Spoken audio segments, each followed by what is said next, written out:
ఓం శ్రీమాత్రే నమః.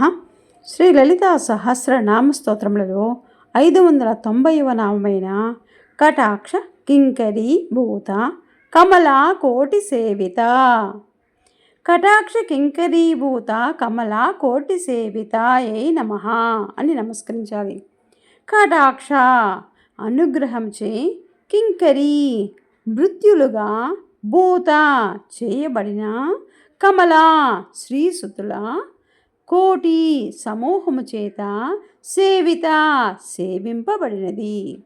అమ్మవారి కటాక్షమునకు నోచుకున్న భక్తులను సకల సంపదలతో అనుగ్రహించును.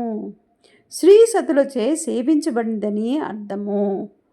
అమ్మవారిని సేవించడం వలన మనము సకల సంపదలతో తొలతూగుతూ ఉంటామని అర్థము. ఓం శ్రీమాత్రే నమః.